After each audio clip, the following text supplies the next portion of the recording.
How would you like to achieve your first million? And today is joining Mark from Texas, and he's the founder of Mosaic Media Film. So, Mark, tell us, what are the 5 steps to make your first million? Welcome to Unstoppable Podcast with Harry Sardinas, inspiring conversations with influential millionaires, investors, thought leaders, entrepreneurs who are making a massive difference with their innovative products and services, and sharing the challenges and wisdom of how they sold their first million.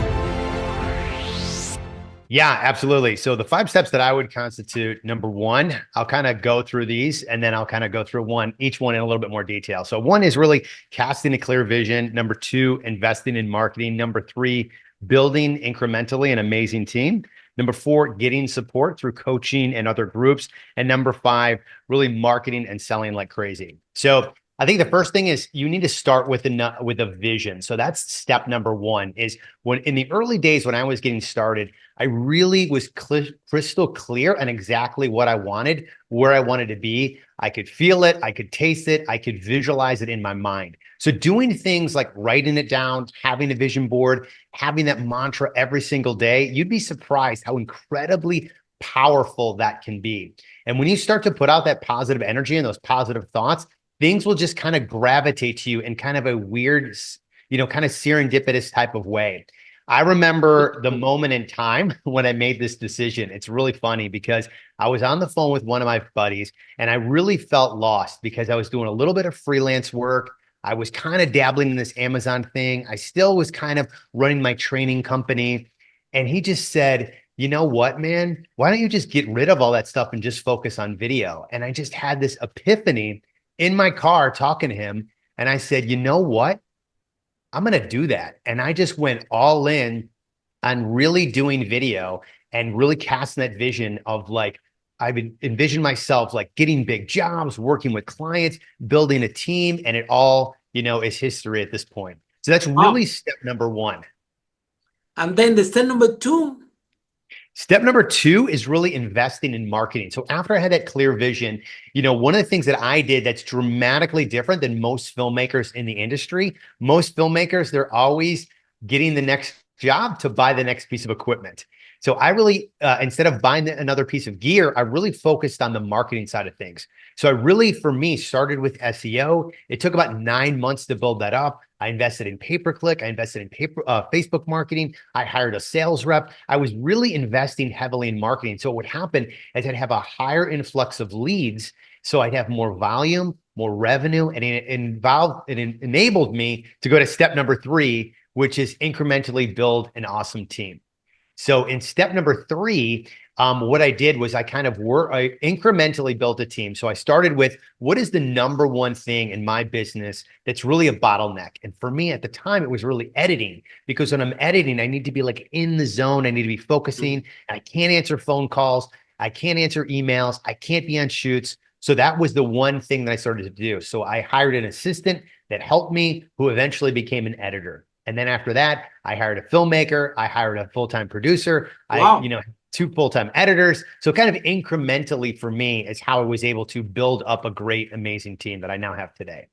And then the next step? Yeah. So the next step is really getting support, right? So at that point, I was really doing things a lot on my own. And I felt that really step number 4 is working with and collaborating with other entrepreneurs. So this could be in the form of joining a chamber. I'm in an EO group that has other entrepreneurs in it. And, it could be Vistage, whatever the case is, a group of other entrepreneurs that are going to help support you, cheering you on, giving you advice, insight to move your company forward. In addition to that, having like a dedicated coach that spends weekly time with you, looking at things that really aren't exciting if you're a creator or if you don't know a lot about business. Things like looking at a P&L, trying to understand the finances of your business, looking at, what are the next 6 steps of things you want to do. So getting a coach or working with a group, both of them ideally, but one or the other is definitely ideal for step number 4. And the final step? The final step is really market and sell like crazy. So really going back to the second step even more, because now you've got all the chess pieces in place, you've got the support, and it's really now which is my role. So when you get to that fifth step, it's really focusing more of your attention and energy on the sales and marketing perspective. How are we getting leads? Are we getting a good cost per acquisition? Are we closing the jobs? Are we creating a good customer experience that will help, provide reviews, repeat customers, and referrals? And you kind of get that flywheel going with both new leads that are potentially cold, they've never heard of you, to warm leads from repeat and referral clientele. But then, Mark, I think that I find very powerful something about how you build your business, because you actually you're building the business from the entrepreneur perspective, meaning that as soon as you got a little bit of money, you said, okay, my next step is sales and marketing rather than buy a new equipment. This is a very powerful step that you took that nobody's doing, because we all think that that is very common in the entrepreneurial world to people to put all the money, time, energy, and resources into a product. Yeah, meaning buy the best piece of equipment, and then, but when you go to marketing and sales, then there is no budget. And without that, you don't have a business. It doesn't matter that you have a Rolls Royce camera to do it. Yeah, you don't. You cannot go with the camera. Is not going to bring you clients. So how you realize that that would be your next step, which is completely different what everybody does? Do you have a mentor? Do you have a coach? Do you read a book? What happened there? Yeah. So, I mean, for me personally, I've always been kind of wired in more of a sales and marketing perspective. And in my industry, particularly in filmmaking and video, it's very difficult not to get caught in the vortex of your peers. So if you go on forums or group or online groups, they're all, basically comparing each other to the type of camera they have, and they're geeking out about tech specs. And I really just completely and utterly was not involved in that whatsoever at all. And I always kind of had the attitude, listen, you guys. Why you didn't get involved in what everybody's in love? What are you thinking different? Why? Yeah. Do you read the book? Do you have a friend that told you don't get involved? Do you have someone that told you, look, if you want to build the business, this is how you have to do it, sales and marketing, and don't listen to this? Or so why you went from a different route, which is actually the more effective route, if why you wanted to grow a business, not to have a hobby? Yeah, I mean, it's always been kind of my general approach. And maybe it's because of where I started off in my corporate career, working with a large corporation and knowing what really moves the needle. And that's what I kept thinking, what is going to move the needle? Like a client has never complained to me about the quality, but the people that have no jobs, are living hand to mouth, live in an apartment, but have a $12,000 camera are giving me advice. So I was always, if I'm going to take advice from anyone, it's going to be a successful person that's already carved the path, not someone that has, no real world advice. To be a very good videographer, don't get me wrong, but it's not going to build a business out of it. Yeah. So probably we have less access to his work unless that you employ him. That's what you can do. You can employ that person. Yeah, my mentality has always been, listen, you guys can argue about a lower aperture and what's got a better, low light quality. I'm going to go out there and make some money. And the way that I did that is getting people to know who I am, see my work, and actually get paid for the job. And that's always been kind of my mentality. And in my industry specifically, it's particularly difficult because there's always a new camera. There's always new specs. It's always cheaper. There's always a wish list. And I just really focused on what's going to move the needle for myself, my business, personally and professionally. And it's not spending hours on end bickering over minute details of camera specs. It's going out there, having meetings with potential clients, doing jobs, getting paid. Yeah, and listening to your clients, right? Because at the end of the day, it doesn't matter. At the end of the day, the video editing or everything is skill. The more you practice, the better you become. Yeah, and the more jobs you have, the better you become. regardless with camera you have. And this is the truth, because you're working with more people give you feedback. Some clients, they are more difficult than another one, so now you and your team are learning and getting more jobs and jobs and jobs, where the other people have the latest camera and they cannot even use it because they don't have job. So I think that this path that you took in your corporate career actually shaped you as an entrepreneur. I want to apply you for that, and I want to congratulate you for understanding how actually business work and how the mechanics for a business, because you are building the business there to make some money. You're not doing this for a hobby. Yeah. So you have to plan your resources. Exactly what you talk about. How much is costing me to acquire a client? How much revenue? How much margin I'm making? Can this client bring me more clients?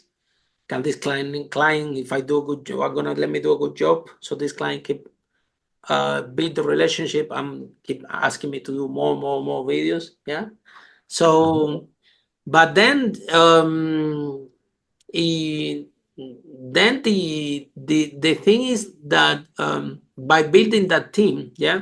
So what have been your biggest challenge finding, when you're an entrepreneur, you're starting out, nobody trusts you, nobody knows you, and here you are when your camera, which is now, you told me, is not the best in the market, telling me, oh, I can do amazing video for you. Yeah. So tell us about these early days, how you managed to get your first clients, and how you achieved the impossible, because at this stage it's almost the impossible to someone with no experience, just starting the business, nobody knows them, not even the best camera, and why people thought that they should pay you for do the business. How you acquired the first client? What was the challenges and how you become the challenges?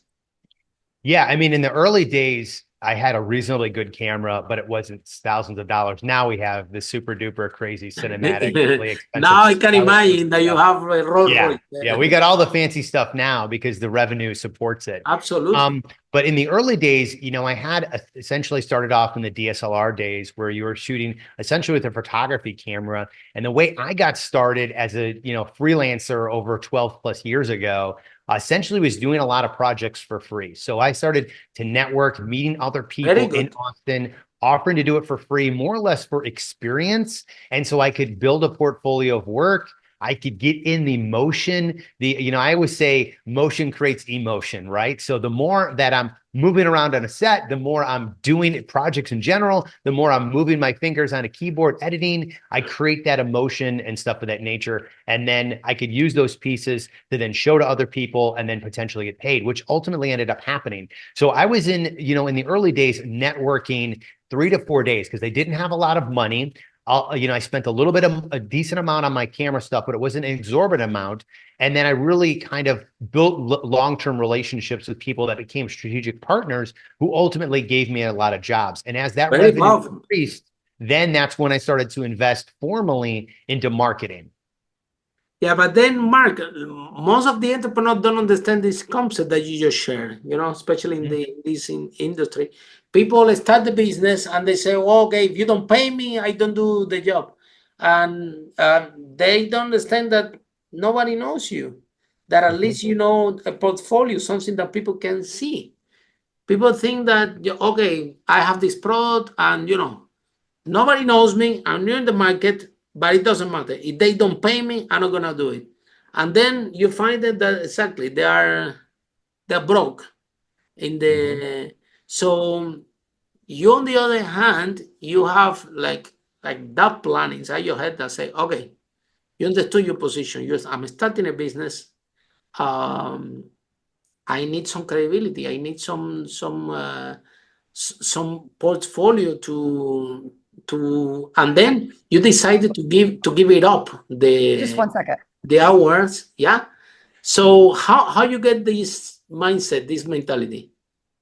Well, really, the mindset is just like the law of reciprocity, right? So when I would do something for free, it would be very strategic with someone that could be potentially a strategic partner. And in my industry, it's other fellow marketers. So people that own social media companies, graphic design companies, SEO companies, working and collaborating with them to say, listen, I'm new to this industry. I really want to have the opportunity to work on some projects. Is there a project that maybe I could do for your client that's going to help elevate you because you could use and leverage this as a part of your marketing, but it's no gamble on their end, no investment on their end. I'm willing to take all the risk. And if it works out and they're happy, then maybe we can collaborate on future projects that maybe there's some budget involved, or maybe that client that I did the free job with would be interested in doing future work. And that's the way that it kind of started off. And it's been really successful. And ironically, to this Of day, we course. still do free work for strategic partners. I mean, we're doing a shoot this Absolutely. Thursday for a strategic Absolutely. partner. For strategic Yeah. partners, you open in this relationship, and the strategic partnership is one of the fastest way to grow the business, right? Yeah. Because they have your client base, but they're not competing with you. They're doing SEO projects. They have your same client base, but then literally not competing with you. So, Yeah. a new strategic partner, even that you have the track record, you have to say that you're open to Hmm. start the relationship, and you're gonna be the first one to give first. Yeah. Yeah. So that is really powerful in terms of building relationships, which Hmm. is all about business, right? It's about building relationships. So, but still entrepreneurs don't understand that. Still entrepreneurs want to Yeah. get paid for every single job they do, and after they are complaining that they don't have any clients. So what advice do you have for these people?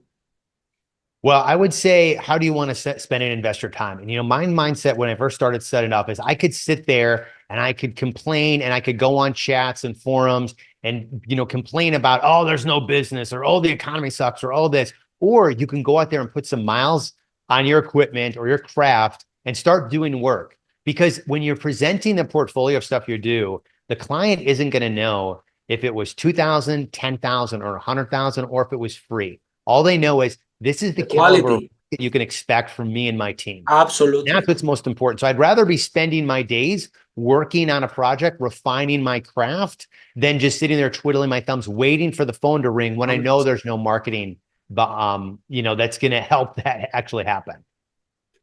Oh, that's Max, this is really, really powerful. So, and all that you learned in your previous corporate career, that was amazing. Where do you Mhm. learn all this stuff?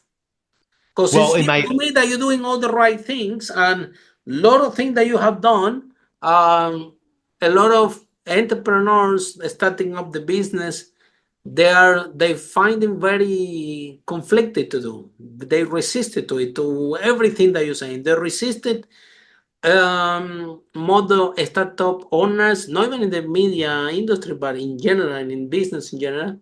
Number one, they're resisting to put most of the money, time, and effort in marketing and sales. They take all the money to put into the product, which is the wrong approach, and you know very well what I'm talking about. And then number two, they're also reluctant to web free in any form. They are, despite that nobody knows them, and then they only want to get paid for when they work, like if this was a job. Yeah. Sometimes yeah, because they come from the corporate career, which is a job that you work, you get paid. Now they want to apply the same mentality to a business, and it really doesn't work like this. yeah. So how come you have this entrepreneur mindset so advanced, whether the rest of the people out there starting a business will behave completely opposite? Do you learn all this in your corporate job, or do you have a book, a friend help you? Do you Yeah. have someone that is an entrepreneur? Your strategic partners, they guide you and say, man, let's do something. Why you don't give a couple of free things and you will see it's gonna work? So who help you out? How you figure out this stuff that again and again and again, if all the entrepreneurs behave like you when they start the business, they will be successful now. They won't not be broke and the company will be closing. So how you manage?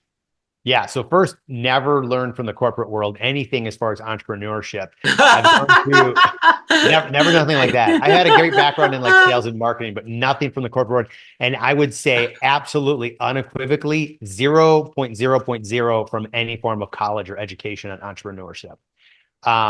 College teaches you how to be an employee, not be paving your own 100%. path and an entrepreneur. So I'm a big, I kind of consider myself a bootstrapper and a self-taught individual. So a lot of things that I've learned along the way has been a combination of like mentorship, reading books, listening to podcasts, listening to audiobooks, and consulting with people who have kind of been there and done that. And then also learning by doing. I'm a huge advocate of learning by doing rather than just like reading something and then not taking action.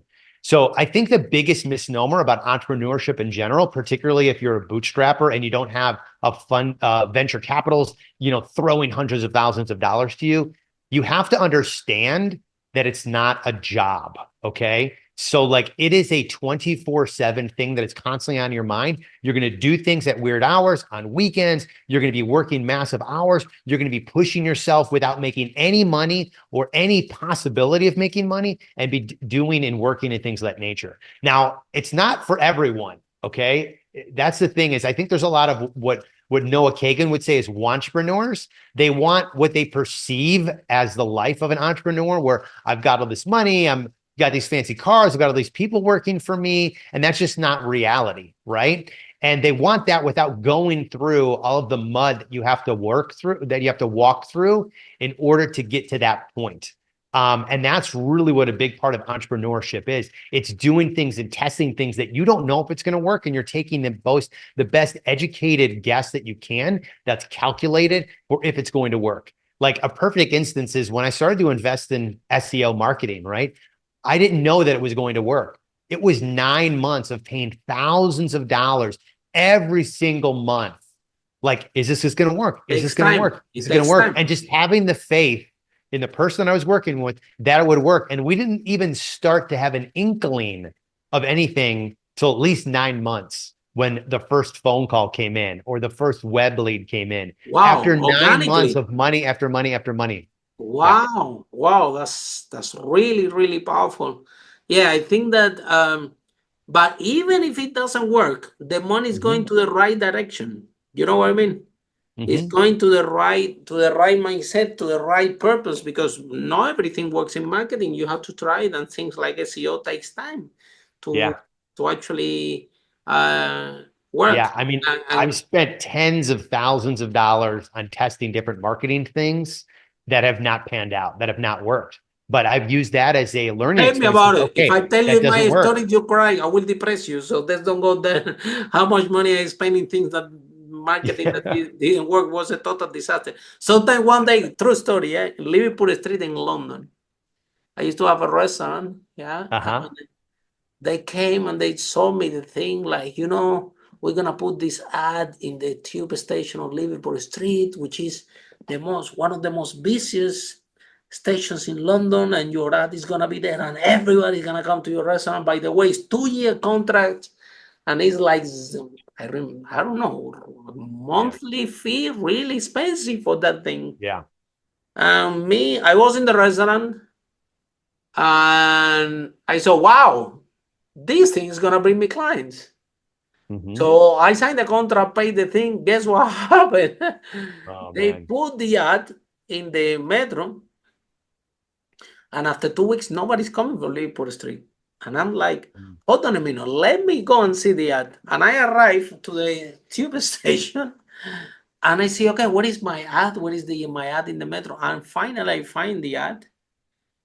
And this is what I saw. I saw my ad really nice in a place on the station where every single person is running by, running to catch the train. So nobody cares what is there.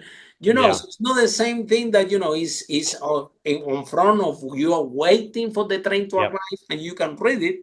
Completely different ball game is in the space in the same train station where everyone is running to catch the train. And I'm like, wow, this lesson is going to cost me a lot of money. I realized after the first month that Uh, not any single client came for a huge ad. I'm telling you about huge Yeah. ad. Put it in one of the busiest metro station in London. True story. Yeah. Yeah. So the whole point, Mike, is like some marketing strategies might cost a lot of money and will never work, but you learn. You learn about the experience. Yeah. You learn. Mhm. Now, next time somebody come, let's put the ad in the station. Say, oh, wait, hold on a minute. I can give you. I have a PhD in that thing. Yeah, where is it? How much you gonna go? You know what I mean? So you learn. However, always in that direction. To the most important thing for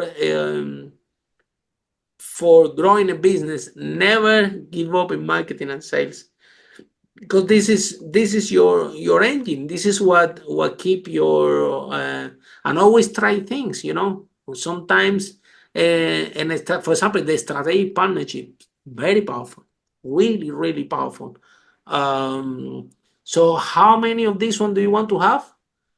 As much as you can. The strategic partners, this never stop. You see, so constantly had to be looking for that. This one really extremely powerful. They have your client base, they don't compete with you. We win for everybody. Really powerful. And yeah, with the pay per clicks and things like that. Again, these are good because you can test and you know at least how much it cost you. Same thing. If it's costing you $2 to get the client, and after you provide the service, you make $3 profit. Mhm. Yeah, how long you will make this? As much as you can. You make it profit. Yeah. You keep Mhm. you keep this machine going Yeah. endless, because your customer acquisition is it's cheaper that you delivering the product and make profit. So, Mhm. and that lead to my next question. Why, Mark, when everything goes wrong, when the economy comes, when COVID happens, when I don't know, hurricane, it was hurricane now in Florida, whatever, or the stock market crash.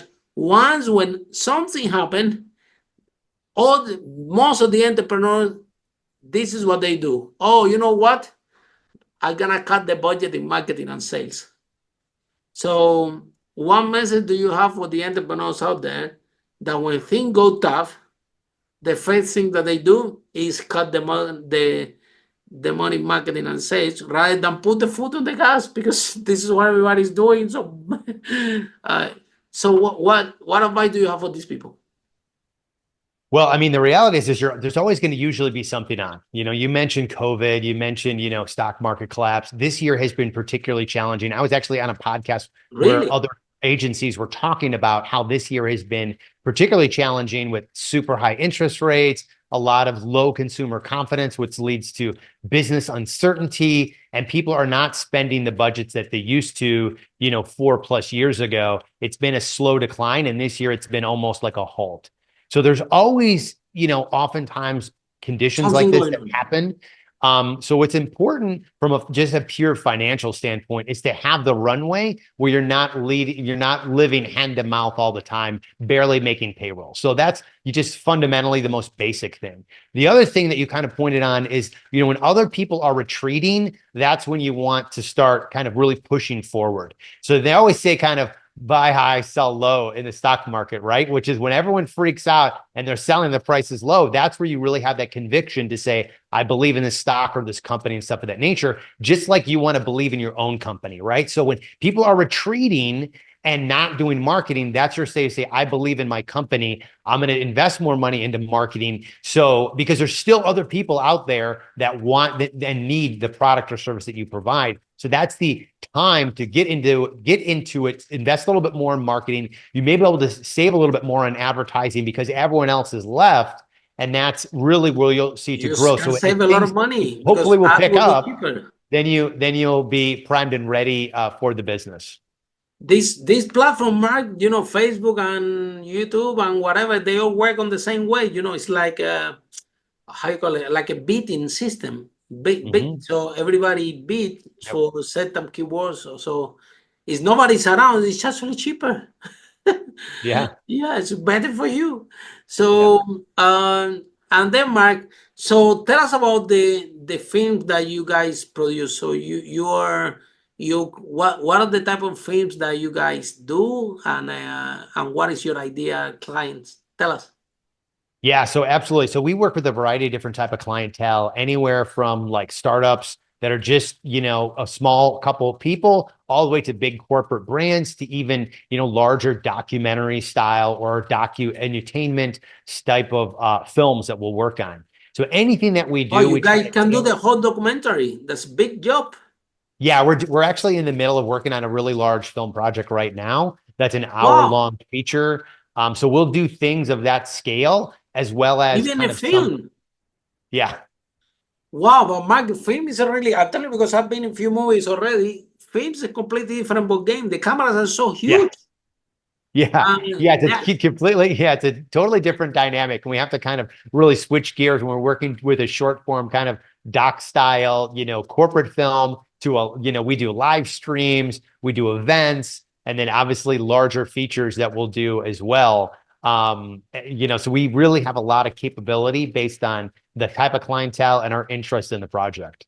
with the movies, guys, I mean, the movies is the ultimate Yeah. because, oh God, you know what it goes there in terms of lighting, the Oh yeah. equipment, how Yeah. big. It's my understanding that even Netflix, they have a particular video format that if you don't do it in that Mhm. format, they don't take Yeah. it.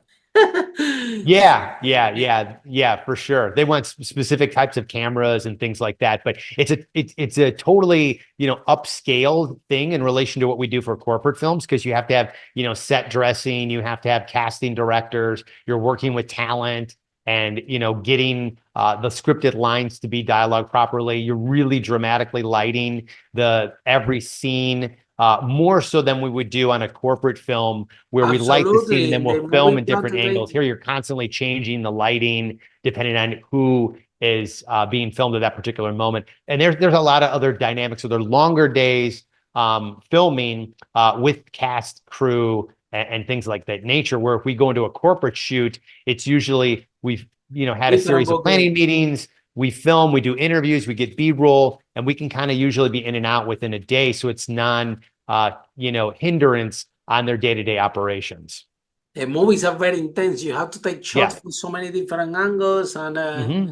uh, it looks nice when you watch a movie, but oh, it's a lot of work comes when filming that. My girlfriend Lily, in there is one movie she has a speaking role, yeah, and we speak a lot on the stages, and so we're very used. Even this podcast, we're very used to cameras, right, and to Mhm. talk.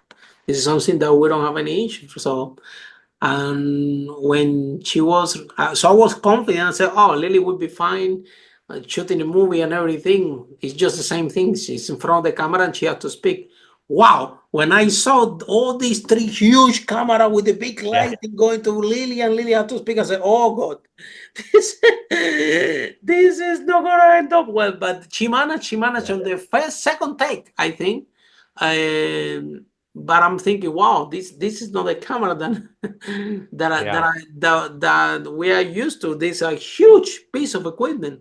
Yeah. So movies, Mark, we take you guys to the edge, to the limit, because it's Mhm. more tiring and you have Yeah. to be, and sometimes has to be done that day because it doesn't matter if it take longer because we cannot say let's do it next day because next day Mhm. the movie costs a lot of money because you need a bunch of people around. So how would be this experience of you guys entering this world, which is the movies and the documentary, which is very exciting, but it's a lot of work, yeah.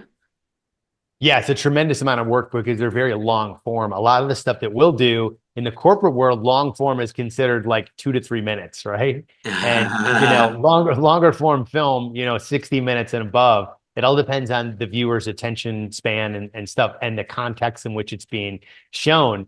Yeah, it's a totally different dynamic. So in that case, we're working with a lot of contractors and subcontractors because of the scale of what's required. The Absolutely. project that we're currently kind of working on is about 14 to 20 days of potential filming. So, Wow. they're not contiguous, but it's a big undertaking relation in contrast to a corporate shoot where it's usually 1 to 2 days of filming. So a totally different dynamic when you're working at that scale. Okay. So, Mark, tell us a little bit more about what are the next step? What would be your dream? Do you want to do more movies? Do you want to do Yeah. more of the corporate films? What is what you like to do more? Yeah, well, really just continuing on this trajectory and increase the size and scope of the projects that we work on and the size and scope of like who we can reach. So right now we kind of predominantly work in the Austin area. My team right now is actually doing a shoot in Houston. So we do shoots Oh. in Houston, Dallas, San Antonio. Last week we were in Houston for 4 days. The other month we were in Dallas for another project. So like we travel all around the Texas area, but kind of really dominating that space.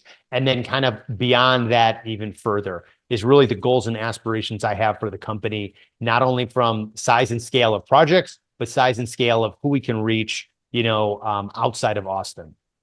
So, Mark, the if people want to know more about your company and see your portfolio and the work that you have done, how they can find you guys and how this process works. Yeah, absolutely. So the easiest thing is just to go to our website, mosaicmediafilms.com, to find, a little bit more about us, kind of our style and approach, this great portfolio work that we've done. And then if clients are looking to, take a next step, there's a contact thing that you can reach out to us directly and set up a time. Alternatively, if you're thinking about video, for your company specifically, there's some great resources on our website. Just go to mosaicmediafilms.com/resources, videos, quizzes, downloadable PDFs, great kind of treasure trove of content to kind of get you started if you're thinking about video, but don't know where to start. And then, Mark, what when building a business, having all this deal with marketing, deal with sales, um, all this pressure of the business, right? Mhm. Sometimes, especially at the beginning, when nobody knows you, you're doing all this work for free.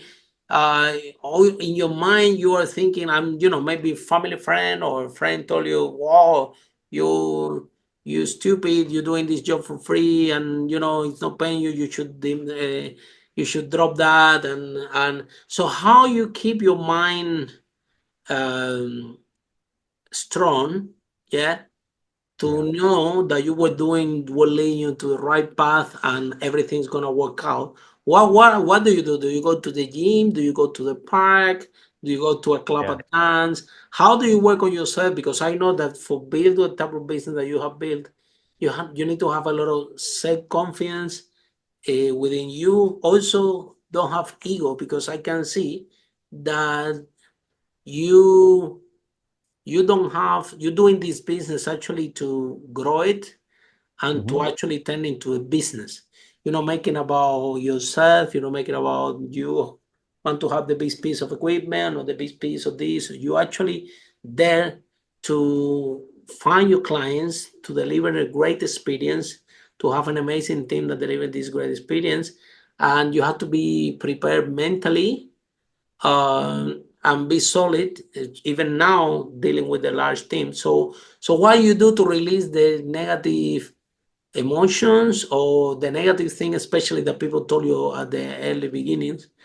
Where do you find the strength to keep going exactly with the path that you were going, which is the path that nobody's doing, and and everybody's doing otherwise, and you were completely in the entrepreneurial path. And I think down the way, a lot of people told you that you shouldn't be doing this. You should be doing like everybody's doing, buying a good piece Yeah. of camera, buying this, and don't do that. So, where do you find that strength to keep going? Yeah, so a few things that I would say. So first and foremost, I'd say really strong body, strong mind to kind of reiterate what you were saying, right? So having a strong mental attitude personally for yourself, consuming yourself with positive stuff, whether it's reading a book, getting out in nature and then having a strong body. Like I'm a big advocate of like working out every day, eating really healthy, and that'll put you in a good, positive mental mindset. The other thing is also you have to really understand and frame things that there's always going to be negative people that want to bring you down to help keep you at their level, because if you rise above, it's a reflection of how poorly they're doing in their life. I've always thought it's really comical. Like if you just look at the news today, how many pathetic news people are out there, bashing people like Elon Musk, who is literally catching rockets with, Magazilla and creating robo-taxis. And they have the audacity to say the guy's a moron. It's so ridiculously pathetic. And the thing is we all have those moronic newscasters or news pundits in our lives today that are dragging other people down because they're unsuccessful in their own life and cannot achieve what you can. So they want to try to drag you down. So think about it from that aspect as well. Whenever you see like haters or trolls or stuff like that, that's why I said the first step in the process is having a clear vision. And if you're clear on that and you're and you have the convictions for it and you have the discipline to just daily go at it every single day and move the needle, there's nothing that can stop you. Couple that with a strong body and a strong mind, and you'll be unstoppable. Even that they telling you things, they cannot get through you. Yeah, exactly. Just don't let it affect you, because every time that you're thinking about what they're saying, it's affecting you and bringing you down. So don't let them. My friend would always say, don't let that have free rent in your head, right? So just don't let it affect you and just be clear and focused. So what you do? You go to the gym. What you do? You go to the gym. What do you do to recover the power? To don't let, somebody told you, oh, you should be crazy. You don't put the money in marketing, or everybody's doing this and you're doing something different. You're gonna fail like this. Yeah. If somebody today will tell you this, or somebody will tell you, okay, don't do movies. This is crazy. Keep doing your corporate. You shouldn't be expanding to new things. Blah blah blah. Somebody to tell you that today. How you can analyze that information? What you do? You go to a gym, you go for a walk, what you do?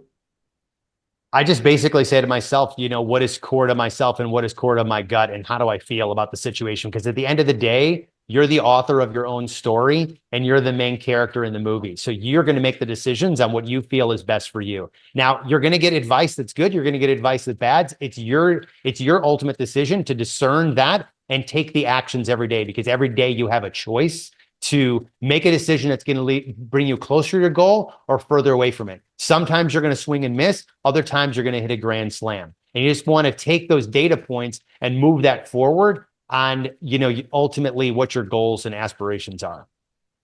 Matt, that has been wonderful. I find you really, really powerful. I think you're going to do very, very well. You're doing very well because you're taking your business very seriously and you treat it as a business, in all the extents. And guess what happens when you treat your business as a business? You will deliver the best value for your clients.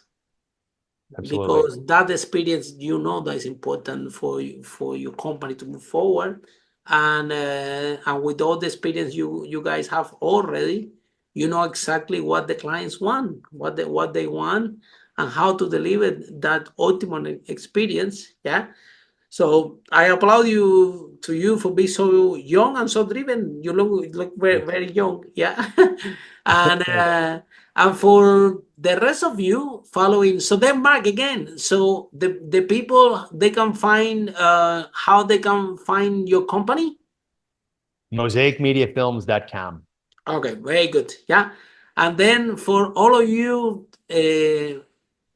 our listeners following this podcast, see you in our next episode of Unstoppable, how brave entrepreneurs like Mark break that wall and achieve the first million. Bye for now.